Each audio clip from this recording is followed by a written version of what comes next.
अस्सलाम वालेकुम viewers, welcome back to Usma Rizwan kitchen. Frozen गोश्त खोलने में टाइम लगता है। आज मैं आपको आसान सा तरीका बताने लगी हूँ जिससे आप फ़्रोज़न गोश्त को चंद मिनटों में आसानी से खोल सकते हैं। ये मेरे पास फ़्रोज़न गोश्त है, इसको मैंने 4 दिन पहले फ्रीज़ किया था। पानी में 1 टेबलस्पून नमक डाल दें, फिर इसमें जमा हुआ गोश्त डाल दें। पानी इतना हो कि गोश्त इसमें अच्छी तरह से डिप हो जाए। अगर सर्दी का मौसम है और पानी बहुत ज़्यादा ठंडा है तो आप पानी गर्म करके डाल लें। 10 से 15 मिनट लगेंगे गोश्त को खुलने में। यहाँ मैं आपको एक और टिप दे दूँ, फ़्रोज़न गोश्त गलने में थोड़ा टाइम लेता है।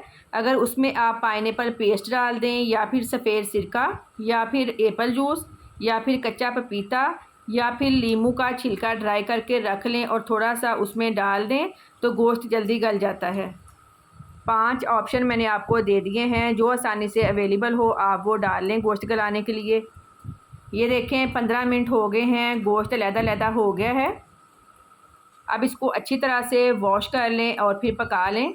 वीडियो पसंद आए तो लाइक कर दें, चैनल को सब्सक्राइब कर दें और बेल आइकन को लाजमी प्रेस करें ताकि आने वाली नई वीडियोज़ की नोटिफिकेशन आपको मिल सकें।